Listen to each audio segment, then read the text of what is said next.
Good evening and welcome to the Pompey Politics Podcast, Prime Minister's Question Time Special, where we skim through the back and forth in Parliament and find out if ever a question is liable to be answered. I'm Ian Tiny Morris. And I'm Simon Sansbury. Yes, so will we amaze people and discover that questions have actually been answered? Well, we're back after, obviously, Parliament's had its Easter break. We've had our Easter break. We're starting to gear Everybody's had their ourselves Easter up break. for the old May the 7th, the local elections. And before we get into those, shall we enjoy the hurly-burly of the dispatch box and PMQs? Yeah, let's get right into it.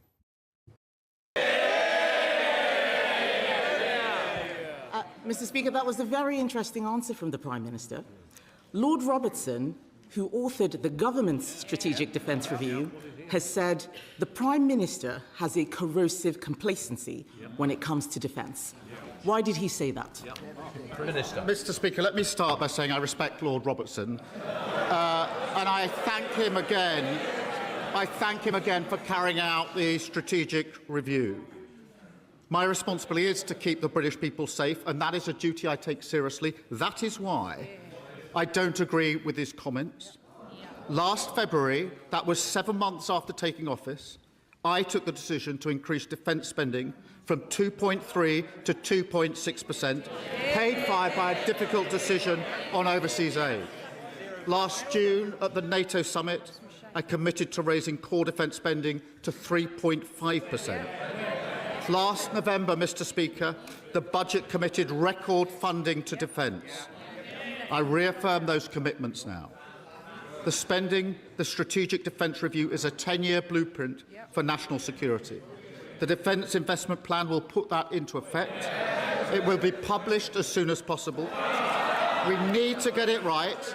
We inherited plans that were uncosted and undeliverable, and we're not going to repeat those mistakes.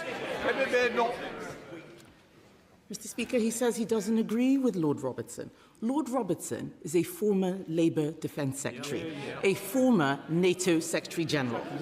He also said, and I quote, "We are underprepared, we are underinsured, we are under attack." He said... Order. Sorry? Yeah. I don't think it looks good, shouting somebody down at the dispatch box. Come down.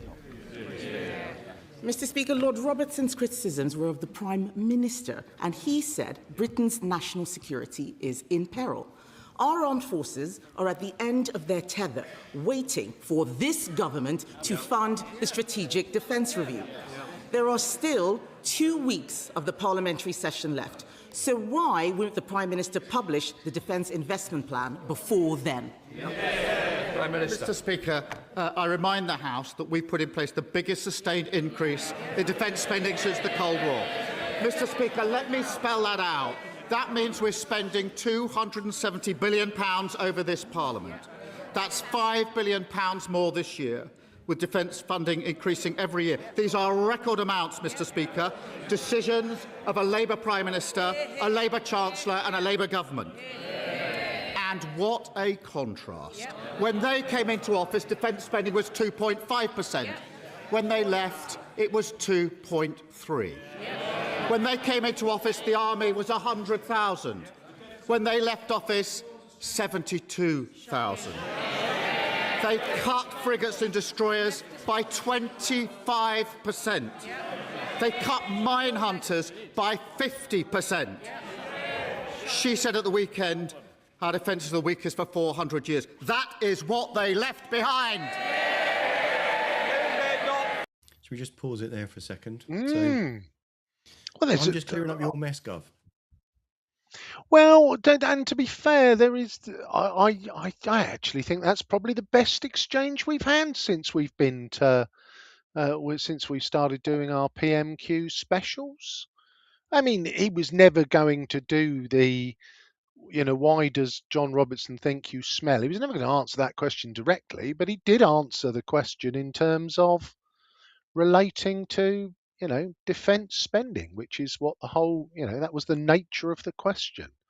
But yes, 14 years. I mean, there is a little bit of we can play bingo, um, and I haven't listened to them in advance, so I am holding my breath to hope that he doesn't do the. And she would have taken us to war with. She would have backed Donald Trump's plan. But we'll go with that. But no, I think it's a perfectly if it's a perfectly reasonable set of questions and answers so far. Okay. So do I win? And well, and to be fair, yes, everyone now agrees that defence, we need to increase our spending on defence. Well, with the exception of the Greens, I think, who would have us leave NATO. But everyone else kind of seems to recognise that it's there. The danger with all great political kind of arrangements is everyone's always happy to agree on where we should spend more. ... But where they argue is where you should find the extra money. Yes. No, Let's see whether that universal panacea is opened in the next exchange. Yes. Just before we do, just to remind everyone, I've put the links if you wanted to view the show, portrait or landscape, depending on which is your preference. And please do give us a like, follow, subscribe. Just really kind of helps us get the word out there, and let us know what you think in the comments. So okay, let's see how the rest of the exchange went. Mr. Speaker, he's talking about the biggest sustained increase. Talking about an increase is not the same as giving an increase. The military and the defence industry want to hear about what he's going to do, not him prosecuting past governments. He promised the Defence Investment Plan would be He promised that the Defence Investment Plan would be published last autumn. I asked him at PMQs 6 weeks ago when it would be published. He had no idea. It is now the middle of April. What's the hold-up? Mr. Speaker, I've set out my position. The Defence Investment Plan is the first line-by-line review of defence budgets for 18 years. She talks about talking. If you're going to support and make your country safe, you have to get the right calls on the big issues. She called for us to jump into the war. They can pretend otherwise. I remember walking in, standing here for the first time, saying we would not get drawn into the war, we would not join the offensive, and they all shouted, shame. They remember it. I remember it. They're just embarrassed by it now. A week later, when she realised she'd made a massive error of judgment, she attempted the mother of all U-turns. That didn't work. So this weekend she said, when I said we should jump into the war, she said this weekend, Mr. Speaker, that what she meant, she was talking about verbal support. Prime Minister, it's Prime Minister's questions. We've got to concentrate. Kevin Benn. Just answer the question. Mr. Speaker, the Prime Minister loves to misrepresent my position on Iran. He does. He loves to misrepresent it. Let's stop talking about what I didn't say. Let's start talking about what he isn't doing. Mr. Speaker, you will recall that on Monday, I offered to work with the Prime Minister to identify the welfare savings we need. What did he say? No thanks. Now that Lord Robertson has said, and I quote, we cannot defend Britain with an ever-expanding welfare budget. Will the Prime Minister think again and work with us to find savings to fund defence?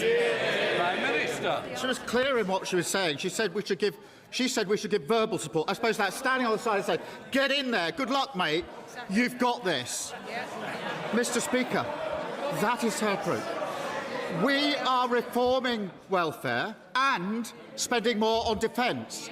They did neither. The welfare bill rose by £88 billion on their watch. It soared by £33 billion under the Shadow Chancellor's watch. We're fixing it What did they do? They voted against it. They voted to keep the broken system. So taking advice from the party opposite on reforming welfare and defence spending is like asking Liz Truss how to keep your mortgage down. I think I'll just pause again, just to give you a chance to. Well, for those of you who are in audio only, you will have not seen me dancing in my chair and double fist pumping the air and I didn't know it was coming. Well, her position. Simon, I mean, help me out here because you're a more moderate fellow. Is this become his new? But my father was a toolmaker. Is this just the phrase that he is going to just keep repeating ad nauseum? Well, her position. Well, I mean, the problem is that she denies that was what she said, and she did say. Well, well, we can disagree on that one because I do not believe that's what she said, and Okay. I'll get the clip for next week. But well, and again, yeah, I'm happy to do it. But that's now that was what 4 or 5 weeks ago, and every prime minister's question time, it's now. Well, she said, so you can't listen to a word she says. It. Maybe it's not wearing as thin with you as it is with me. It just feels to me like pitiful childishness. I find it frustrating that there isn't really a sensible attempt to answer the question. Yeah. So there are points to be made, but the point. To be honest with you, obviously, views may seem to differ about whether she said what she said, or indeed what she meant by what she said. Nonetheless, the point is that's not the issue right now. The issue is right now, where's this review? Because at this rate, by the time the review is delivered, we'll need another one because it's probably already out of date. Because the global the global threat environment, whatever the proper way to describe that, has completely changed since someone started putting pen to paper and creating a load of bar charts in it. So sorry, because but such a review doesn't happen. It's not an hour one morning that he's dashed that off, is it? It will have been months, if not years, of review, and and for me, it is a valid question when the government commits to publishing it last autumn, and it's now mid-April. Where's your homework? But where is your homework? But I do think that this, I don't know. This whole the sort of sneering schoolboy tone of well, she said. You have tried that defence now. I mean, I don't know how many weeks we've been doing this, but it's at least 4 or 5 weeks, isn't it? And in the style of my father was a toolmaker. Well, that's great, but kind of we've all got that now. Can we move on? Can we deal with the issues in hand? Probably not. See, I can't help but wonder why is he letting the opposition make the case that the only way to find the savings or to find the extra money to spend on defence is to cut welfare spend when actually the most of that is pensions. Why is there not a case being made about yes, we're in dire straits. We've got a dreadful situation. Our armed forces have been underinvested in for decades. Yep. We need to do something about that, and we need to agree to do something about that. There's a case to be made about where that money comes from. So, like we said at the top of the show, but to me, it kind of feels like this is almost this is an issue that will transcend this particular parliament, whoever forms the next government, and the next one. So, is this not like one of the other massive things that are facing the government? Is that not something you try to build consensus on and deliver a way forward rather than the point scoring, rather than the I don't know. Am I just too naive? I guess, Simon, in this case, there's an element of two things being true at the same time, which is that, Starmer's kind of, I'm not talking to you about welfare because your team increased it by 88 billion. Yes, they did. And it's expanding almost exponentially now. and there is a piece of, the government itself tried to not, it was reported as cutting welfare, but what they tried to do is put in some safeguards to stop it expanding as quickly, that their own backbenchers turned on them and defeated. So I think there is, and I think probably in this case, because the, ex-Labour Defence Secretary who did this review specifically called out welfare in the remarks that he made over the weekend. So I guess, which is inviting, it was a free hit then for Kemi. But I guess if the ex-Labour person doing the review is also saying, you can't spend all the money on welfare and all the money on defence, then I I guess that does legitimise the discussion in some way. Well, I don't think Kemi Badenoch needed any help to figure No, that that would be the she place to go she would have to gone go there to anyway. to find the money. Yeah. But in the same way that the last place she would be looking if she was in government would be to to tax the multinationals or to tax the billionaires, for example. Whereas that's also something that, for reasons passing understanding, this government also seems unwilling to countenance, despite having a massive majority. But it's up to them, it's their case to govern. But I'm just curious that they don't seem to be making the case as to why. It's just point scoring. Yeah, and well, I think again, it's a bigger issue, isn't it, in terms of that whole, the whole change that they put themselves in with this. We will not raise the headline levels of income tax. They have made, that they set out their stall before, and again, if they get credit for anything, they, whilst their taxes gone up elsewhere, they have stuck to that promise so far. Yeah. Let's hear some more. Let's let them play on, because otherwise we'll talk and we won't be playing any of their clips. This is so poor from the Prime Minister. This is Labour MPs are laughing. Labour MPs are laughing, Mr. Speaker. This is a moment of profound national seriousness. And what are they doing? They're promoting sex toys in Parliament. That's what they're doing. Mr. Speaker, it gives a whole new meaning to fiddling while Rome burns. Mr. Speaker, it is being... That's what they're doing, Mr. Speaker. Let's get back to the issue of the Defence Investment Plan and defence spending. It is being reported that the Treasury is asking the MOD to make £3.5 billion worth of cuts this year. He won't fund our military because he wants to fund more welfare. That's why he has a welfare plan to 2031, but no defence investment plan at all. Now that the Chagos surrender deal is dead, will the Prime Minister put the billions saved from ditching Chagos into defence, or is that going into welfare as well? Prime Minister. Mr. Speaker, we are spending more on defence. Record amounts on defence. £270 billion in this Parliament, £5 billion extra. And she talks about the Chancellor. It's because of the decisions of this Chancellor we've got the biggest boost to defence spending since the Cold War. We've also got the biggest pay rise for our armed forces for over 20 years. We've also got the biggest investment in military housing for over half a century. What did they do at the budget? They voted against all of that. That sounds like he doesn't want to spend the Chagos money on defence. Well, Mr. Speaker, Labour MPs will know Lord Robertson, a former Defence Secretary, a former NATO Secretary General. He is Labour through and through. They all need to think about why he stuck his head above the parapet. I went through the Strategic Defence Review with Lord Robertson last year. The Lib Dems and Reform refused to meet him. No other party is taking this seriously. So, Mr. Speaker, I want to ask the Prime Minister a very specific question.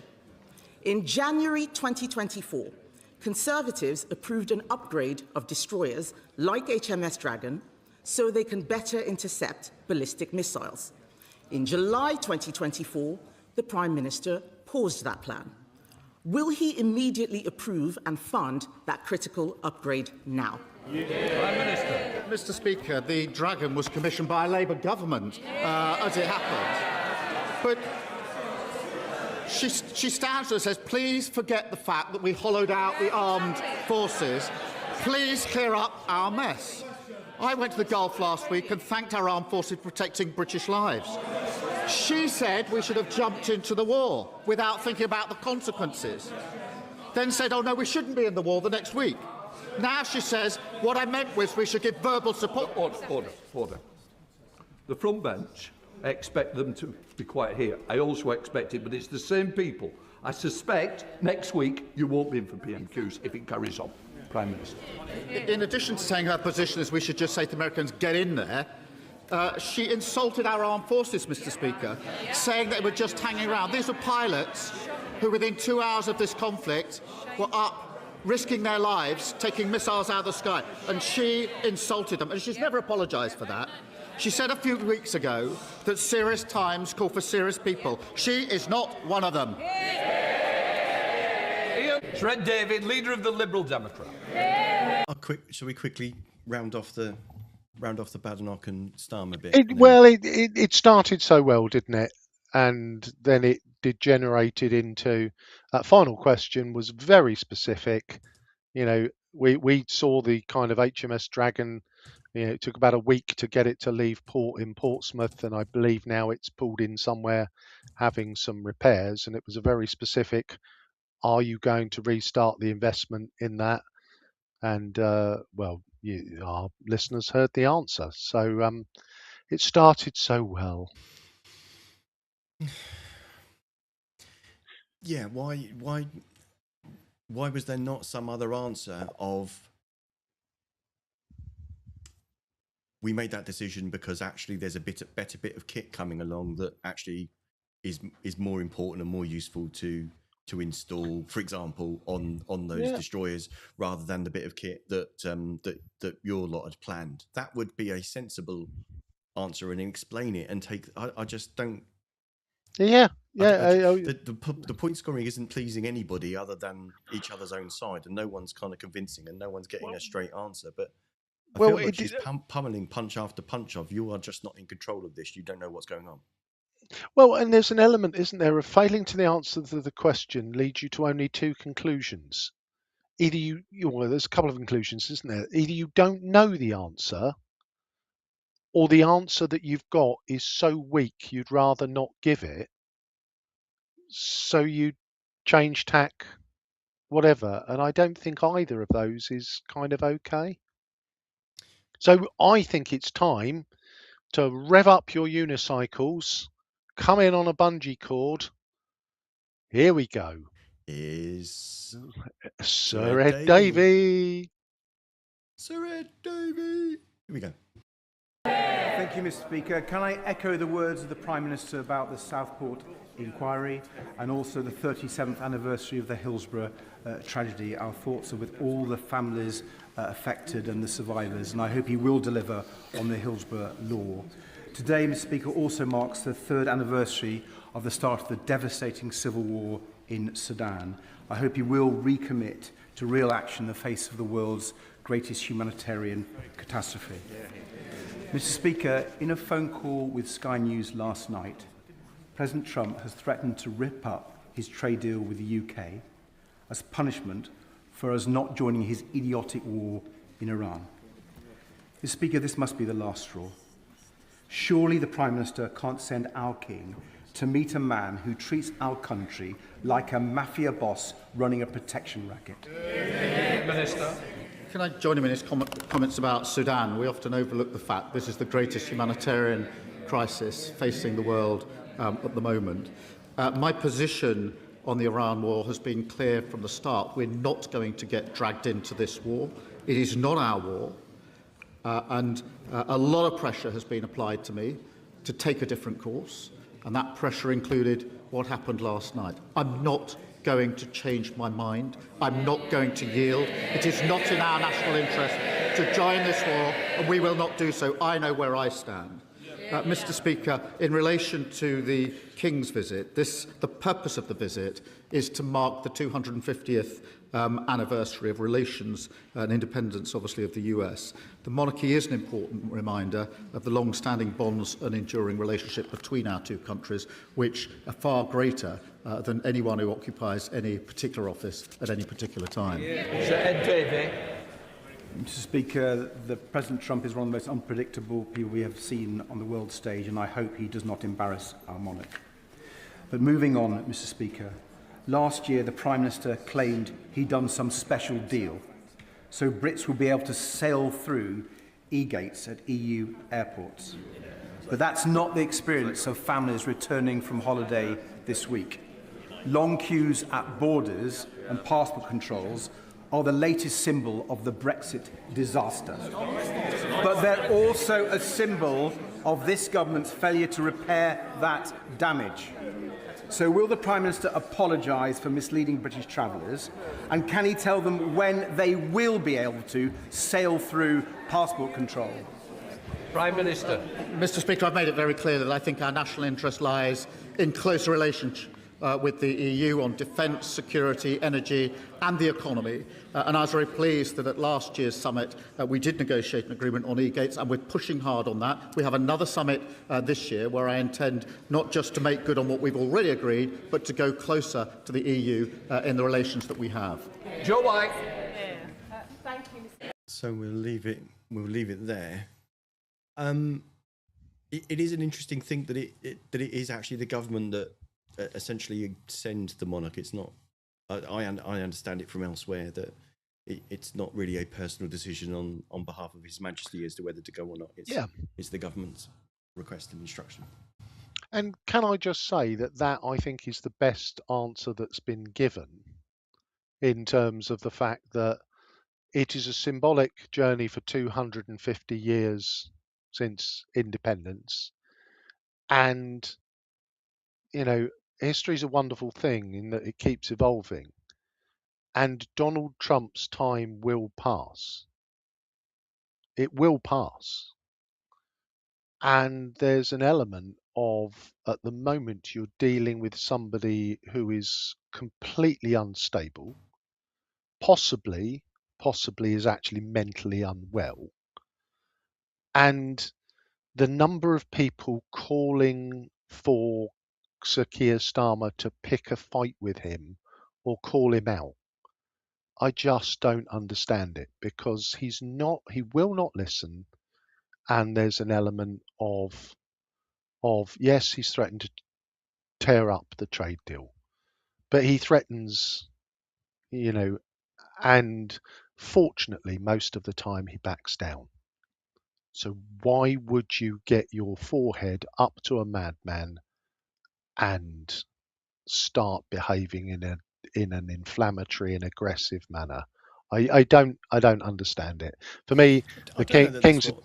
I don't know that that's what Sir Davey was calling for. I think what he was after was essentially questioning: is it a wise thing to put our monarch in the situation of going to see Trump, putting him in that situation? And I agree with you. I think Starmer actually made the strongest and most statesmanly response to the situation, the description of the situation. That, to be honest, had he not done the point scoring that he'd done for the previous 10 minutes with Kemi Badenoch, that would have been a much better I'm the grown-up in the room. I'd want that on my highlights reel, not the nonsense that had gone before. Yeah. Interesting. And go on, passport, e-gates. It's near the top of my list. But for people that travel frequently, it is, and it is a major inconvenience. And if it's something that's on the list that's being worked on to improve from the steps that the government are taking to reset our relationship with the EU, then the You know, at the end of the day, surely that is in itself a valid question. What's happening to this thing? Because that's the most visible evidence of the problem that people we see on a day-to-day basis. People that aren't exporters, people that are just going on holiday and coming back from holiday, etc. Those are the ones that will experience it. Yeah, I can't get excited at international travellers having to stand in a queue for a bit longer. That's it, with everything going on in the world at the moment, in terms of the first world of first world problems. Yeah, but let's focus on the positive. I think in our journey of prime ministers' sort of questions not being answered, I think we can both agree that there was a really valid question and a really good answer. I think we should take that as a win. Well, 1 out of 6 isn't bad, I guess. Well, you've got to take your wins where you can, Simon. And if anything, a Labour Prime Minister, as they head towards May the 7th, they can have a T-shirt with you've got to take your wins where you can on that. So on that piece of political insight, you've been listening to the Pompey Politics Podcast, PMQs Spectacular. I've been Ian Tiny Morris. And I've been Simon Sansbury. Remember, the deadline to register to vote in May's local elections is 11:59 p.m. on Monday the 20th of April. Use the QR code on screen to take you to the Electoral Commission's website, where there are further details about registering to vote, as well as information where you can confirm where you would need to vote if you're voting in person on the day. Other deadlines apply to register for postal or proxy voting. Don't forget, if you're voting in person on May the 7th, you'll need to take photo ID to be able to vote. If you're not sure what photo ID counts, scan the QR code on screen or go to the Electoral Commission's website, where there are further details, including information about how to apply for a free voter authority certificate, which you will be able to use to vote in person on the day. Don't forget to like, follow and comment on Facebook, or comment and subscribe on YouTube. Find us on all the social media platforms: Facebook, X, YouTube, Threads, LinkedIn.